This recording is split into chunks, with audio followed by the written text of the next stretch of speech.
Nama saya Irfan Limbong, NIM 2003 100109, kelas PJKRC, Universitas Tok Binaguna Medan.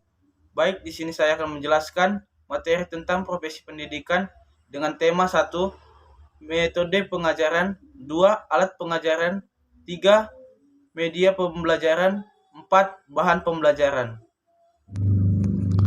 Baik, di sini saya akan menjelaskan topik pembahasan yang pertama dulu, yaitu 1, metode pengajaran. Pengertian metode pengajaran yaitu metode diartikan sebagai cara-cara yang dapat digunakan untuk mencapai tujuan yang ditetapkan, yaitu perubahan-perubahan pada keadaan yang lebih baik dari sebelumnya. Jadi, bila dipandang secara lebih jelasnya, metode dapat diartikan sebagai cara melakukan suatu kegiatan atau cara melakukan pekerjaan dengan menggunakan fakta dan konsep-konsep secara sistematis. Agar metode pengajaran dapat diaplikasikan secara efektif dalam proses belajar mengajar, maka perlu diperhatikan beberapa faktor dalam memiliki metode yang lebih tepat untuk diterapkan, antara lain 1, tujuan yang hendak dicapai. Tujuan merupakan pengarah dari tindakan dalam menjalankan fungsinya sebagai guru, serta sebagai kriteria pemilihan dan penentuan alat-alat yang akan digunakan dalam mengajar. 2, peserta didik. Pengguna metode yang tepat akan mempermudah siswa dalam menyerap materi pembelajaran seperti belajar kelompok. Hal yang ketiga, bahan atau materi yang disajikan. Dalam hal ini, metode yang akan digunakan harus sesuai dengan bobot, isi, dan sifat mata pembelajaran yang akan diajarkan. 4, fasilitas. Faktor fasilitas seperti alat peraga, ruang waktu, kesempatan, buku, dan lain sebagainya. Hal yang selanjutnya 5, yaitu guru.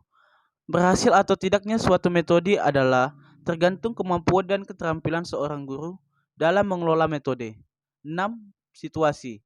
Situasi di sini berarti keadaan para siswa yang akan nantinya sangatlah berpengaruh terhadap penerapan suatu metode. 7, partisipasi. Partisipasi yaitu tutur aktif dalam kegiatan. Dalam uraian tersebut yang sudah saya jelaskan, jelas menunjukkan bahwa pemilihan metode tersebut sangatlah penting guna mencapai tujuan dari pendidikan atau proses belajar mengajar yang akan diinginkan.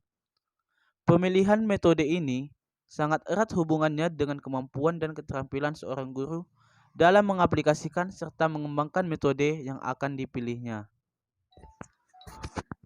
Baik, di sini saya akan menjelaskan topik pembahasan yang kedua, yaitu alat pengajaran. Media atau alat pengajaran adalah segala alat fisik yang dapat menyajikan pesan serta perangsang peserta didik untuk belajar. Contohnya, buku, film, kaset, dan slide. Media pengajaran juga dapat diartikan sebagai alat-alat fisik di mana pesan-pesan instruksional dikomunikasikan. Contohnya, buku, film, tipe, dan recorder.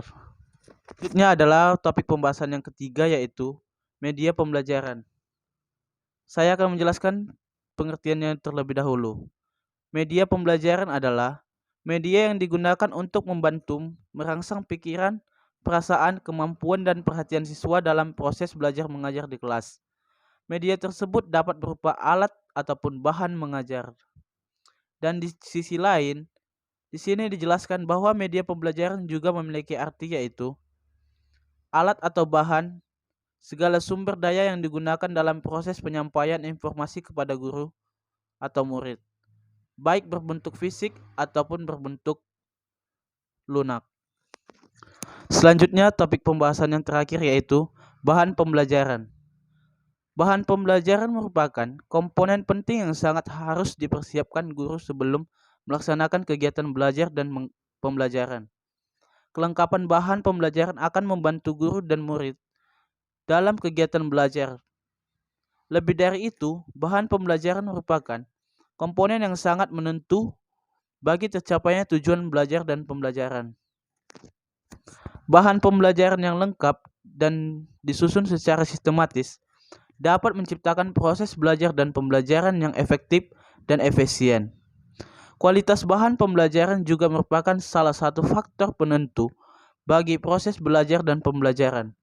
Untuk mencapainya tujuan, oleh karena itu, bahan ajar merupakan suatu unsur yang sangat penting yang harus digunakan. Sementara, bahan pengajaran menurut sifatnya dapat dibagi menjadi 4 macam bagian, yaitu 1. Bahan ajar yang berbasis cetak. 2. Bahan ajar yang berbasis teknologi. 3. Bahan ajar yang dipergunakan untuk praktek atau proyek. 4. Bahan pengajar yang dibutuhkan untuk keperluan interaksi manusia, terutama untuk keperluan pendidikan jarak jauh. Jenis bahan pembelajaran yang umumnya diakui bermanfaat dalam program pembelajaran berdasarkan antara lain: 1. Bahan ajar yang bersifat memotivasi peserta didik.